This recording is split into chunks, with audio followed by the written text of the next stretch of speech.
오늘 하나님께서 우리에게 주시는 말씀은 요한계시록 14장 6절에서 13절까지 말씀입니다. 저와 여러분이 교독해서 읽도록 하겠습니다. 또 보니 다른 천사가 공중에 날아가는데 땅에 거주하는 자들 곧 모든 민족과 종족과 방언과 백성에게 전할 영원한 복음을 가졌더라. 그가 큰 음성으로 이르되 하나님을 두려워하며 그에게 영광을 돌리라. 이는 그의 심판의 시간이 이르렀음이니 하늘과 땅과 바다의 물들의 군원을 만드신 이를 경배하라 하더라. 또 다른 천사 곧 둘째가 그 뒤를 따라 말하되 무너졌도다 무너졌도다 큰 성 바벨론이요 모든 나라에게 그의 음행으로 말미암아 진노의 포도주를 먹이던 자로다 하더라. 또 다른 천사 곧 셋째가 그 뒤를 따라 큰 음성으로 이르되 만일 누구든지 짐승과 그의 우상에게 경배하고 이마에나 손에 표를 받으면 그도 하나님의 진노의 포도주를 마시리니 그 진노의 잔에 섞인 것이 없이 부은 포도주라. 거룩한 천사들 앞과 어린 양 앞에서 불과 유황으로 고난을 받으리니 그 고난의 연기가 세세토록 올라가리로다. 짐승과 그의 우상에게 경배하고 그의 이름에 표를 받은 자는 누구든지 밤낮 쉼을 얻지 못하리라 하더라. 성도들의 인내가 여기 있나니 그들은 하나님의 계명과 예수에 대한 믿음을 지키는 자니라. 또 내가 들으니 하늘에서 음성이 나서 이르되 기록하라. 지금 이후로 주 안에서 죽은 자들은 복이 있도다 하심에 성령이 이르시되 그러하다. 그들이 수고를 그치고 쉬리니 이는 그들의 행한 일이 따름이라 하시더라. 아멘. 이 시간 우리가 대한민국을 위해서 기도하십시다. 주님, 대한민국에 하나님을 경외하고 정말 국민을 사랑하는 참된 지도자를, 지혜로운 지도자를, 유능한 지도자를 많이 세워 주옵소서. 또 경제가 회복되고 많은 일자리가 생겨서 또 소상공인들이 생업이 살아나는 놀라운 은혜를 허락하여 주옵소서. 또 코로나 바이러스를 통하여 국민들의 마음이 낮아지고 또 겸손해져서 하나님을 경외하는 국민이 되게 하여 주옵소서. 그리고 코로나 바이러스를 속히 사라지도록 주님 우리를 도우소서. 우리 함께 통성으로 기도하시겠습니다. 하나님 아버지, 주님 앞에 기도하며 나아갑니다. 하나님 아버지, 이 나라와 이 민족에 하나님 아버지 참된 위정자들이 세워질 수 있도록 인도하여 주옵소서. 하나님 아버지, 정말 우리가 하나님 아버지 정말 하나님을 경외하는 수많은 하나님 아버지 니고데모와 아리마대 요셉과 같은 하나님 아버지 느헤미야와 같은 여호수아와 같은 하나님 아버지 하나님의 백성들이 이 나라와 이 땅을 하나님 아버지 정치할 수 있도록 하나님 아버지 많은 하나님의 귀한 일꾼들을 세워주시기를 소망합니다. 하나님 아버지 경제가 회복되기를 원합니다. 하나님 아버지 소상공인들이 일어나기를 원합니다. 청년 실업이 해결되기를 원합니다. 하나님 아버지 정말 불쌍히 여겨주시사 이 나라와 이 민족의 경제가 다시 일어날 수 있도록 인도하여 주시옵소서. 하나님 아버지 질병과 역병을 통하여 하나님을 경외하며 하나님을 두려워하는 하나님 아버지 국민들이 될 수 있도록 하나님 은혜 베풀어 주시기를 간절히 바라옵고 소망합니다. 하나님 아버지 주님 앞에 기도하며 나아가오니 성령님 역사하여 주시고 하나님 아버지 은혜 베풀어 주셔서 하나님 아버지 주님만 바라보고 나아가는 겸손한 대한민국 국민이 될 수 있도록 하나님 아버지 인도하여 주시기를 간절히 바라옵고 소망합니다. 하나님 아버지 주여 도우시고 하나님 아버지 함께하여 주시옵소서. 인도하여 주시고 함께하여 주시옵소서. 불쌍히 여겨 주시옵소서. 하나님, 우리가 구약의 역사를 보건대 하나님을 경외하는 왕이 있을 때에 그 이스라엘 백성들이 평안을 누렸습니다. 하나님 아버지, 이 나라와 이 민족에 하나님을 경외하는 그리고 백성을 사랑하는 참으로 지혜로운 유능한 하나님의 일꾼들이 하나님 아버지 많이 이곳에 세워지게 하여 주옵소서. 하나님, 코로나 바이러스를 통하여 저희들이 더 겸손해지고 낮아지며 하나님만을 경외하는 그러한 국민이 될 수 있도록 인도하여 주시옵소서. 예수님의 이름으로 기도하였습니다. 아멘.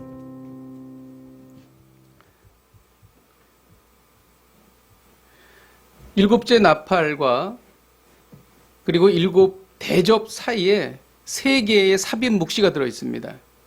그것은 용에 대한 것이었고 두 짐승에 대한 것이었고 그리고 구원받은 14만 4천 명에 대한 내용들이 들어있습니다. 오늘 본문은 14만 4천 명에 대한 내용 중 중간 부분입니다. 세 천사가 나타나는 것이죠. 첫째 천사는 모든 사람들에게 전할 영원한 복음을 갖고 공중을 날았습니다. 둘째 천사는 큰 성 바벨론이 무너졌다. 그리고 큰 성 바벨론이 망하게 될 것을 선언했습니다. 그리고 셋째 천사는 짐승의 표를 받은 자들이 불과 유황불에서 세세토록 고난을 받을 것이다. 이렇게 말했던 것이죠. 요한계시록 12장과 13장에서 우리는 마음이 무거웠습니다. 왜냐하면 용과 짐승들에 의해서 하나님의 백성들이 졌다. 그리고 그 용과 두 짐승이 이겼다라고 하는 이야기를 우리가 읽었기 때문입니다. 그런데 이제 14장에 오면서 14만 4천 명 승리한 하나님의 백성들이 큰 찬송을 부르고 있는 것을 사도 요한이 보고 있는 것입니다. 무엇을 말하고 있습니까? 당시의 로마 황제로부터 수많은 핍박과 고난을 당했던 크리스찬들이 정말 자기들이 얼마나 두려워했고 또 얼마나 떨었고 얼마나 이렇게 어두움 속에서만 살았을까요? 그들의 마음을, 위축된 마음을 위로해 주시는 거예요. 그렇지 않다. 너희들은 반드시 승리한다. 전능하신 하나님 나 여호와가 너희를 인도하고 너희는 결국 승리하여서 14만 4천 명의 그 승리한 사람들 중에 너희가 거기에 들어갈 것이다 라는 것을 환상으로 보여주시는 것입니다. 첫째 천사가 나타났습니다. 6절을 같이 한번 읽도록 하겠습니다. 시작. 또 보니 다른 천사가 공중에 날아가는데 땅에 거주하는 자들 곧 모든 민족과 종족과 방언과 백성에게 전할 영원한 복음을 가졌더라. 아멘. 공중은 하나님을 대적하는 이 세상을 말하는 거예요. 그리고 땅에 거주하는 자들은 천사가 전할 영원한 복음을 들을 대상을 말하는 것입니다. 복음은 예수 그리스도로 말미암아 구원받은 것이죠. 그러나 복음은 아주 다양합니다. 그리고 그 깊이가 깊죠. 그리고 여러 가지 방식으로 이 복음을 표현할 수가 있습니다. 이 천사가 이 복음을 선포하고 있는 것이죠. 하나님을 두려워하라라고 말합니다. 하나님을 두려워하면요, 이게 왜 복음이 되냐면 세상을 두려워하지 않게 됩니다. 그리고 하나님께 영광을 올려드리라고 이야기합니다. 하나님께 영광을 올려드리면 하나님께서 그 영혼을, 그 사람에게 영광을 허락해 주십니다. 그리고 하나님을 경배하라고 말하죠. 하나님을 경배하는 사람에게 하나님께서 함께해 주시죠. 이것이 바로 복음입니다. 그리고 심판이 이르렀다 이렇게 말합니다. 심판이 이르렀다는 게 어떻게 복음이 됩니까? 심판이 이르렀다는 것을 믿게 되면 가장 먼저 나오는 반응이 뭔지 아세요? 심판을 준비합니다. 그것은 회개죠. 회개하면 하나님께로 돌아오고 하나님께 돌아오면 하나님께서 우리와 함께 하십니다. 그러므로 모든 위험으로부터 우리를 건져주신다는 것이죠. 그러니까 이것이 복음이 되는 것입니다. 그리고 마지막으로 말한 것은 뭐냐면 하늘과 땅과 바다와 그리고 물의 근원을 만드신 이가 하나님이시라는 거예요. 유물론을 믿는 사람들, 그리고 진화론을 믿는 사람들, 따르는 사람들은 하늘나라에 갈 수 없습니다. 창조론을 믿어야 하는 것이죠. 이 창조론을 믿게 하는 것 자체가 복음이라는 것입니다. 그래서 이 천사가 영원한 복음을 가지고 공중을 날았던 것입니다. 둘째 천사가 나타났습니다. 우리 8절을 같이 한번 읽도록 하겠습니다. 시작. 또 다른 천사 곧 둘째가 그 뒤를 따라 말하되 무너졌도다 무너졌도다 큰 성 바벨론이여 모든 나라에게 그의 음행으로 말미암아 진노의 포도주를 먹이던 자로다. 아멘. 사도 요한이 말한 큰 성 바벨론은 1차적으로 로마 제국입니다. 그런데 이 요한계시록은 그 당시에 사는 사람들만을 위해서 쓰여진 것이 아니라 앞으로 오고 올 모든 성도를 위해서 쓰여진 책입니다. 그러므로 이 큰 성 바벨론은 하나님을 대적하는 문화, 체제, 권세, 나라들을 의미하고 있는 것입니다. 이 둘째 천사는 큰 성 바벨론이 무너질 것이다 라고 얘기한 게 아니에요. 무너졌도다 이렇게 말합니다. 아직 무너지지 않았지만 무너졌도다 라고 이야기하는 것은 이러한 표현 방식을 예언적 과거라고 합니다. 너무나 확실하기 때문에 과거로 처리해버리는 것이죠. 정말 그 로마 제국은 무너졌죠. 팍스 로마나라는 말이 있죠. 1세기에서 2세기에 로마의 힘과 권력으로 평화를 유지하던 시절이었죠. 그러나 로마는 어떻게 됐습니까? AD 476년에 서로마 제국이 게르만족에 의해서 멸망당했어요. 그리고 한 1000년쯤 지나서 AD 1453년에 동로마 제국이 오스만 투르크에 의해서 멸망당했습니다. 그러니까 그 번영을 자랑하던 로마도 결국은 멸망한 것이지요. 맞습니다. 하나님을 대적하는 문화, 체제, 사상, 이념 이런 것들은 결국은 망한다는 것이죠. 하지만 우리가 지금 살아갈 때에 이러한 하나님을 적대하는 세력은 점점 세력을 더 크게 그리고 확장하고 있고 하나님의 교회는 오히려 더 위축돼 보이는 것 같습니다. 그게 아니라는 거예요. 그렇지 않다. 반드시 하나님의 교회는 승리한다. 그리고 큰 성 바벨론은 멸망한다라고 하는 것입니다. 지금 이 둘째 천사가 말하고자 하는 바가 무엇일까요?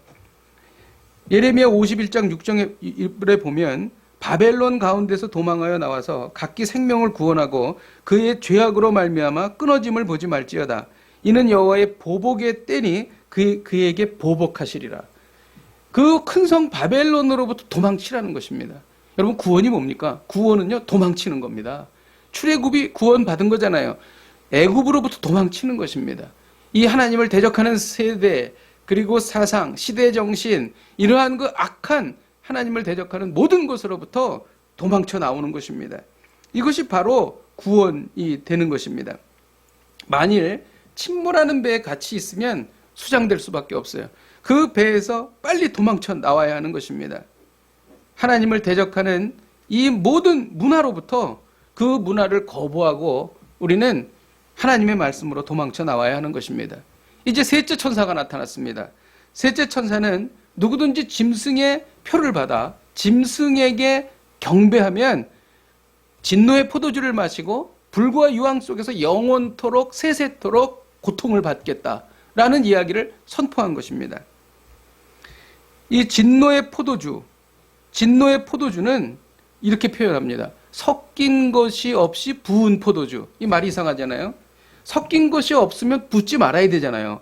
근데 섞인 것이 없는데 부었다 이렇게 말합니다. 섞인 것이 없는 포도주가 진한 포도주죠. 아주 농축액이죠. 그런데 당시에 이 포도주가 더 이 포도즙이 아주 진하게 느껴지도록 향료를 첨가했다고 합니다. 그러니까 섞인 것이 없는데 거기에다가 향료를 넣어서 더 진하게 만들었다. 그러니까 하나님의 진노가 아주 농축된 진노라는 거예요. 정말 한 번도 볼 수 없었던 인간의 생각으로 상상할 수 없었던 그러한 그 하나님의 그 심판이 임한다는 것을 여기에 기록하고 있는 것입니다. 짐승과 우상에게 경배하는 자들은 징계가 주어지는데 심판이 주어지는데 그것은 뭐냐면 밤낮 쉬지 못한다는 것입니다. 밤낮 쉬지 못한다. 이것은 세상살이가 우리가 세상을 살 때에 세상살이가 너무 힘들고 고통스러워서 자살하는 사람이 간혹 있죠. 생각할 때 그 사람이 자살하는 이유는 자살하면은 이제 이 고통이 끝날 것이다 이렇게 생각을 하기 때문에 자살하는 것이죠. 근데 절대 그렇지 않죠. 죽는 그 순간부터 이 땅에서 겪었던 것보다도 비교할 수 없는 엄청난 고통이 영원히 계속된다는 것입니다. 여러분 아무리 연봉을 많이 주어도 24시간 동안 절대 쉴 수 없습니다. 이렇게 얘기하면 절대로 그 회사에 취직할 수 없습니다. 잠도 잘 수 없고 밥도 먹는 시간도 없고 오로지 일만 해야 된다. 24시간 동안. 그러면 정말 엄청난 연봉을 주겠다. 이렇게 이야기를 한다면 여러분 취직하시겠습니까? 절대 그 회사에 갈 수 없죠. 바로 이 쉴 수 없는 이 영원한 고통이 이 하나님의 진노의 포도주를 마신 자에게 있게 된다는 것입니다. 진노의 포도주를 마시지 않으면 어떻게 해야 될까요? 12절을 같이 한번 읽도록 하겠습니다. 12절 시작. 성도들의 인내가 여기 있나니 그들은 하나님의 계명과 예수에 대한 믿음을 지키는 자니라. 인내로 믿음을 지켜야 한다는 것이죠. 여기서 사실 이 성경에서 말하고 있는 것은 순교자를 사실 의미합니다. 당시 로마 황제에 의해서 많은 사람들이 십자가에 달려 죽었고 원형 경기장에서 맹수에 의해서 찢겨 죽었습니다. 하지만 꼭 순교만을 의미하는 것은 아닙니다. 순교가 없는 평화로운 시대에도 우리는 인내로 믿음을 지켜야 하는 것이죠. 아까 말씀드린 세상을 대적하는 모든 것을 대적하고 우리가 하나님께로 나아가는 것, 그런 것들을 거부하고 하나님께로 나아가는 영적인 태도, 이런 것을 말하는 것입니다. 그래서 에베소서 4장 17절에는 너희는 이방인이 그 마음에 허망한 것으로 행함같이 행하지 말라, 이렇게 말하고 있습니다. 그 이방인이 허망한 것, 그것이 바로 진노의 포도주를 마시게 되는 길이라는 것이죠. 그러므로 우리는 인내해야 되는 것이죠. 참고 견뎌야 하는 것입니다. 끝까지 이 세상의 그러한 생각들, 가치관들을 거부하면서 성경적인 가치관을 따르고 살아가야 하는 것을 말하는 것입니다. 근데 이것은 쉽지 않은 일이에요. 근데 어떻게 우리가 이기게 되냐면, 격투기 선수들, 격투기 굉장히 격렬하지 않습니까? 굉장히 두렵죠. 근데 아주 승률이 높은 격투기 선수한테 인터뷰를 했는데, 참으로 생각하지 않았던 이야기가 나온 거예요. 자기도 링에 올라갈 때 너무 두렵다는 거예요. 그래서 너무 고통스럽게 맞고 그러기 때문에 내가 이제 포기해야 되겠다라고 생각하기 바로 직전에 상대방이 포기한다는 거예요. 그래서 이긴다는 겁니다. 이게 바로 인내에 우리가 인내하고 견디고 참고 승리하게 되는, 어떻게 보면은 비결일 수도 있어요. 왜냐하면 우리는 우리의 힘으로 그것을 인내할 수 없어요. 주님께서 우리를 붙잡아 주시고 우리에게 힘을 주시기 때문인 것이죠. 그런데 우리가 주님을 통해서 참 좋은 교훈을 배우는데, 우리 주님께서는 이렇게 말씀하셨어요. 예수님이 십자가를 참은 것은 그 앞에 있는 즐거움 때문이었다, 이렇게 주님이 말씀하셨어요. 하나님께서 우리에게 영원히 베풀어 주실 그 즐거움, 그 놀라움, 그 환희가 얼마나 큰지를 생각하면서 하루하루 인내하면서 나아갈 수 있다는 것입니다. 성령께서 우리를 도와주시리라고 믿습니다. 이제 이 세 천사들이 이야기한 것들을 우리가 한번 좀 정리를 해봐야 되겠습니다. 이들이 공이 무엇을 말하고 있는 것일까요? 이 세 가지 이야기가 전체적으로 무엇을 말하고 있는 것일까요? 13절을 같이 한번 읽도록 하겠습니다. 시작. 또 내가 들으니 하늘에서 음성이 나서 이르되 기록하라. 지금 이후로 주 안에서 죽는 자들은 복이 있도다 하시매 성령이 이르시되 그러하다. 그들이 수고를 그치며 쉬리니 이는 그들이 행한 일이 따름이라 하시더라. 지금 이후로 죽는 자들이 복이 있다는 것입니다. 그 이야기를 하고 있는 것입니다. 요한계시록은 7개의 복이 나와요. 그 중에 두 번째 복이 바로 이 복입니다. 그런데 오늘 이 두 번째 복은 좀 우리가 이해하기 어려운 내용입니다. 왜냐하면 죽는 것이 복되다라고 하는 말을 하는 사람은 없죠. 세상 사람들은 죽는 건 저주라고 생각하죠. 근데 죽는 것이 복되다, 이렇게 말합니다. 그 이유는 뭐냐면 성도는 죽고 나서 그거로 끝나는 것이 아니라 부활이 있기 때문이죠. 주 안에서 죽는 것은 무엇입니까? 1차적으로 사도 요한 시대에 믿음을 지키다 죽은 순교자들을 말하는 것이죠. 그러나 단순히 순교자뿐만이 아니라 죽는 날까지 끝까지 믿음을 지키는 거예요. 어떤 장로님이 암에 걸려서 돌아가시는데 나중에 너무 고통스러우니까 왜 나에게 이러한 고통을 주었는가라고 이렇게 하나님을 이렇게 저주하면서 죽었다는 그런 장로님이 있더라고요. 너무 안타깝지 않습니까? 그거는 주 안에서 죽는 게 아니죠. 끝까지 어떤 상황 속에서라도 믿음을 지키고 이 세상을 떠났어야 되었습니다. 그리고 주 안에서 죽는 자들이 복이 있다는 말 앞에 지금 이후로라는 말이 있습니다. 이것은 무슨 뜻이냐면 이제 사도 요한이 이 요한계시록을 쓰고 나서 역사적으로 향후 200년 동안 로마 제국에 아주 극심한 핍박이 계속 진행이 됩니다. 그러니까 지금 이후로라고 하는 것은 앞으로 있을 수많은 핍박을 다 견디고 주 안에서 죽는 자들을 말하는 것입니다. 사실 굉장히 우리의 마음을 무겁게 하는 그런 이야기죠. 그런데 순교자적 영성을 가지고 끝까지 이 세상을 살았던 그 사람에게 복이 있다. 그런 말씀인 것입니다. 이것이 얼마나 중요한 영적 태도인지 주 안에서 죽는 자들에게 복이 있도다라고 하는 말씀 뒤에 바로 무슨 말이 나오냐면 성령이 이르시되 그러하다. 이런 표현은 사실 성경에 그렇게 별로 나오지 않습니다. 아멘이잖아요. 그러하다라고 하는 것은 헬라어로는 나이고 히브리어로는 아멘이잖아요.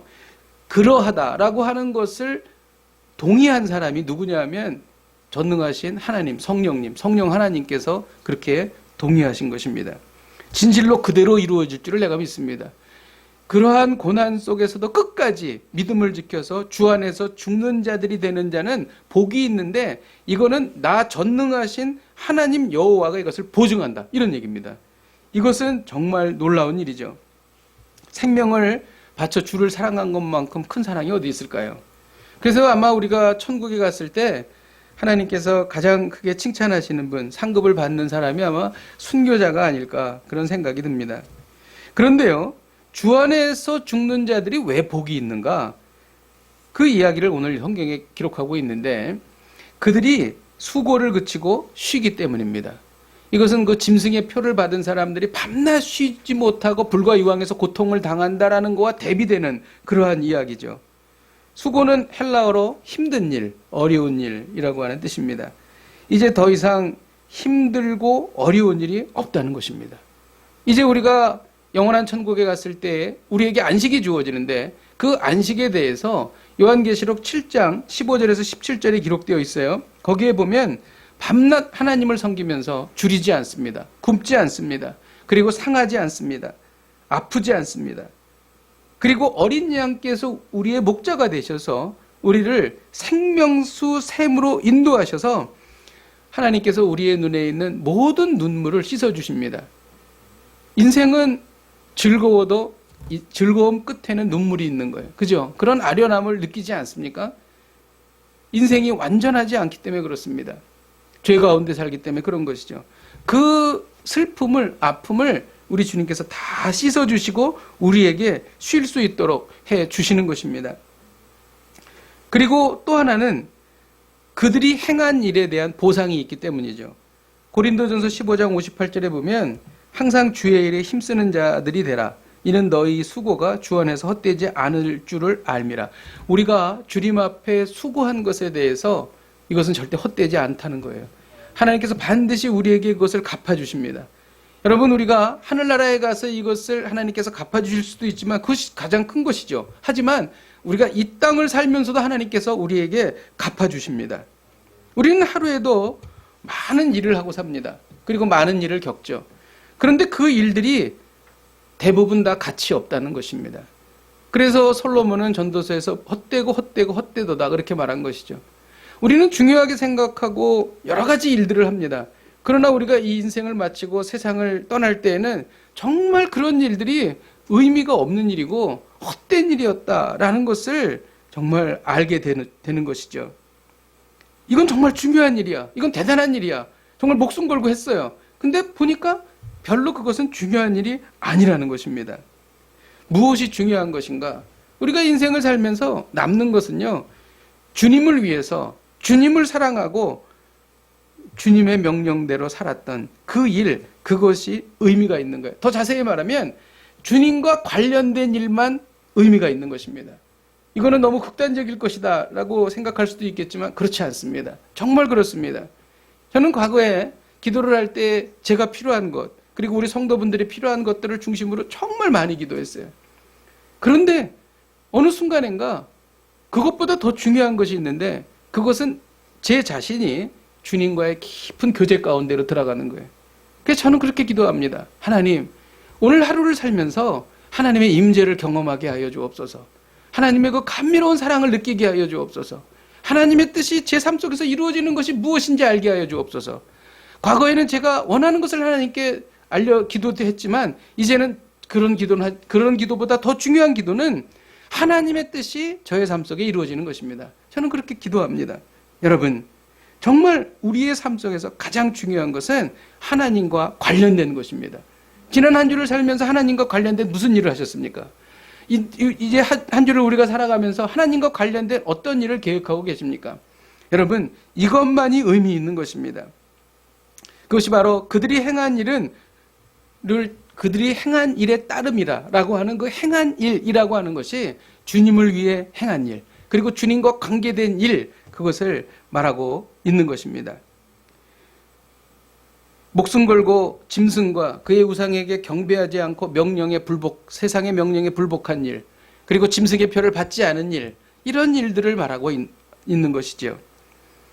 오늘 하나님께서 우리에게 주시는 메시지가 무엇입니까? 여러분, 지금은 종말과 심판의 때입니다. 하루하루가 다르지 않습니까? 느끼지 않습니까? 곧 주님이 오실 거라는 생각이 들지 않습니까? 어떠한 환난과 핍박 속에서도 주 안에서 죽는 자들이 되라는 것입니다. 끝까지 믿음을 지키고 살라는 것입니다. 한 꽃제비 북한 소년이 있었어요. 근데 중국으로 가는 국경을 넘은 거죠. 그러다가 어떤 선교사님을 만나가지고 신앙을 갖게 됐어요. 너무 은혜를 많이 받아서 이 꽃제비 소년이 가끔 설교도 했다고 그래요. 근데 설교를 하는데 너무 은혜를 많이 받았대요, 사람들이. 그래서 그 별명 이름을 바꿔줬어요. 너는 김씨니까 김누가라고 하자. 그래서 사람들이 김누가 이렇게 불렀대. 이게 실제로 있었던 일이에요. 근데 어느 날 북한 보위부가 와서 덮친 겁니다. 그래서 잡혔어요. 그래가지고 북송돼 버렸습니다. 그래서 막 신문을 봤는데 그 보위부 직원이죠. 보위부 직원이 이제 고문을 하고 때리고 막 그러는데 하도 애가 착하게 생기고 그래서 좀 적당히 이제 때리고 이제 훈계를 하려고 교화하려고 했습니다. 그런데 이제 김누가가 자신이 꽃제비로 살다가 중국 가가지고 있었던 일들, 그런 얘기들을 한 겁니다. 그런데 보위부 지도원이 듣는데 계속 감동을 하는 것 같은 거예요. 그래가지고 복음을 전했습니다. 우리나라 사람들은 김정일, 김일성을 우상화해서 정말 비참하게 살고 있습니다. 우리가 예수님을 믿어야 이 비참한 것에서 벗어납니다. 그리고 죽음 뒤에는 심판이 있습니다. 이제 그런 얘기를 한 거죠. 근데 드러내놓고 그것에 대해서 동조할 수는 없지만 그것에 대해서 마음이 움직였던 겁니다.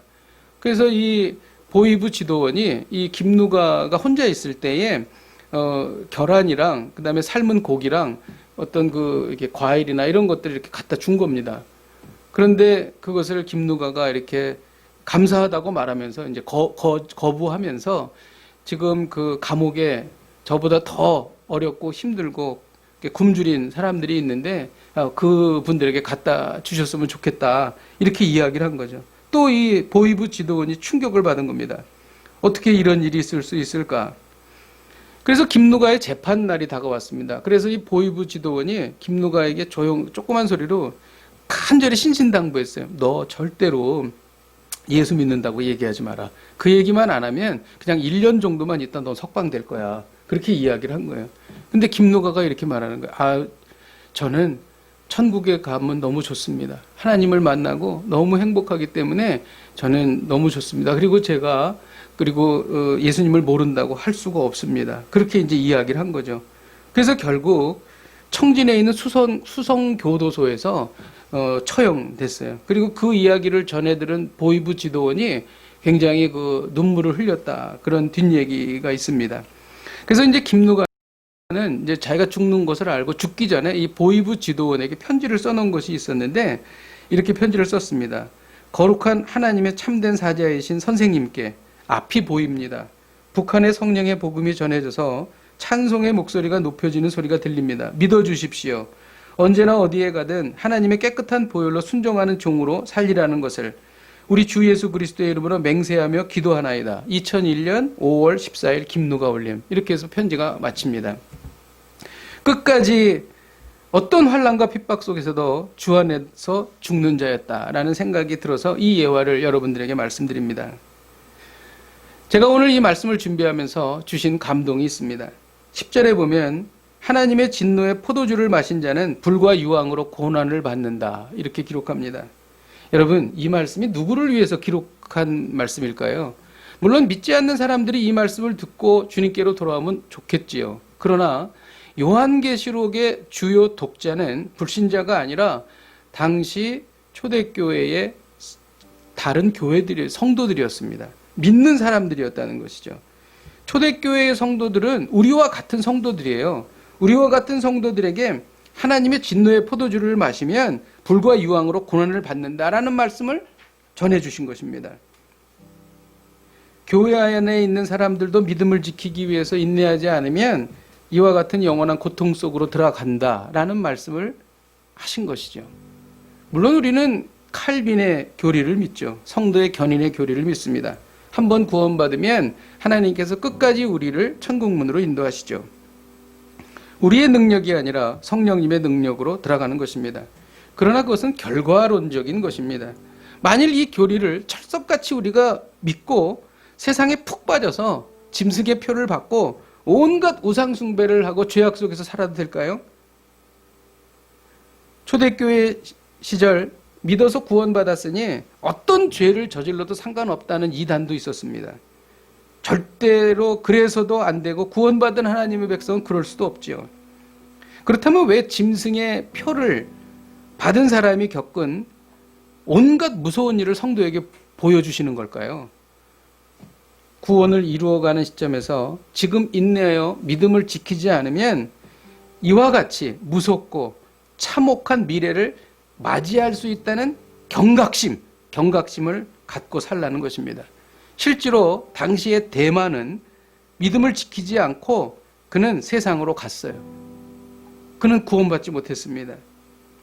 이렇게 살다가는 불과 유황불에 타오르는 영원한 고통에 들어갈 수 있으니 참고 인내하며 견디라. 이런 말씀을 전해주는 것이고 오히려 그렇게 사는 것이 올바른 선택이다. 이런 말씀인 것입니다. 그래서 사도 바울은요, 구원에 대해서 뭐라고 말했냐면 두렵고 떨림으로 구원을 이루라. 이렇게 말한 것입니다. 물론 우리는 구원 받았어요. 그러나 이 구원은 완성되지 않았습니다. 이미 구원을 받았어요. 그러나 아직 구원은 완성되지 않았습니다. 그렇기 때문에 우리가 두렵고 떨림으로 구원을 이루어 가야 한다는 것이죠.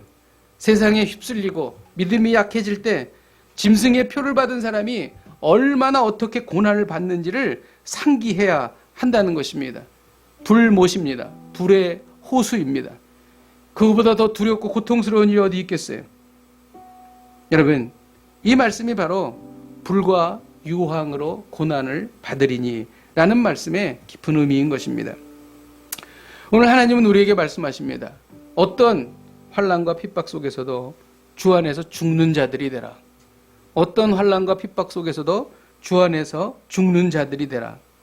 이를 위하여 우리는 특별히 이 종말과 심판의 때에 순교자적 영성을 가지고 살아가야 할 것입니다. 우리 함께 찬양하고 기도하십시다. 우리 뜻없이 무릎 꿇는 우리 같이 가사를 생각하시면서 찬양하시겠습니다.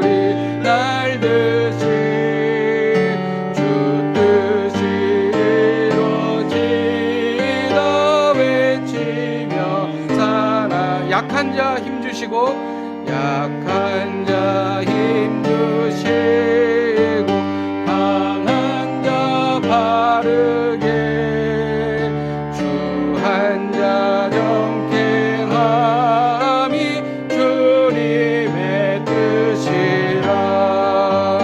해 아래 압박 있는 곳 주 거기 계셔서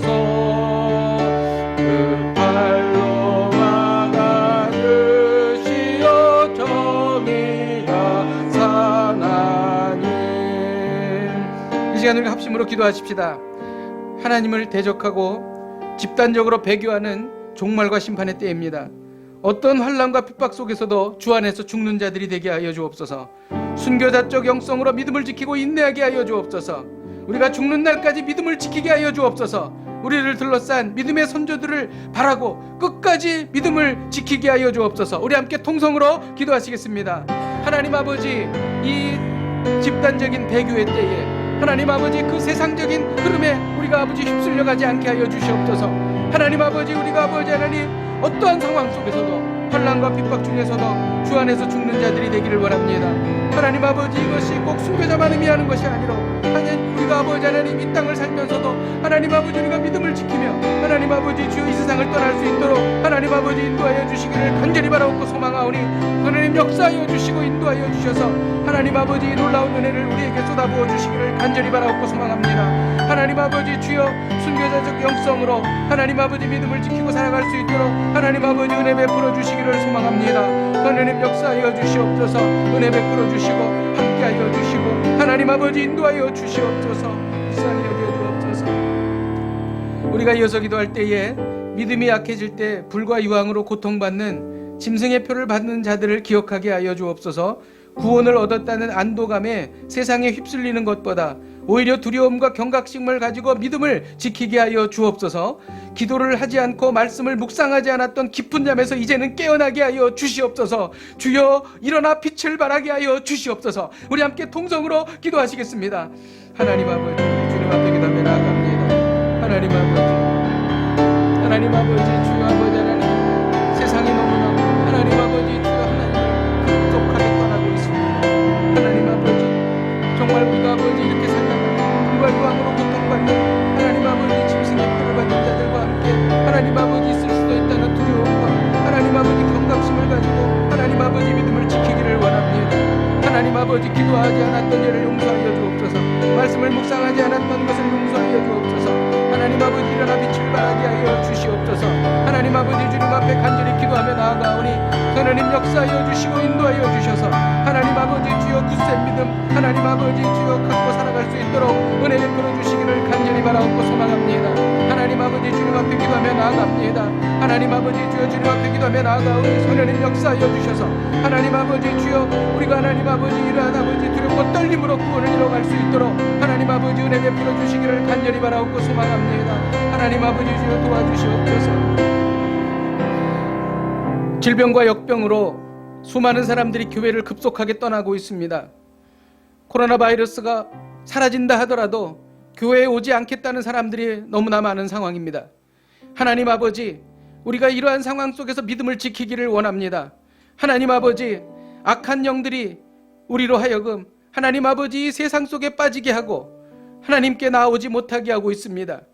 하나님 아버지, 집단적으로 배교가 일어나고 있고 하나님 아버지, 정말 이 모든 일들이 무섭게 우리 앞에 진행되고 있습니다. 이러한 때일수록 하나님 우리가 일어나기를 원합니다. 하나님, 기도의 자리로 나오게 하여 주시옵소서. 예배의 자리로 나오게 하여 주시옵소서.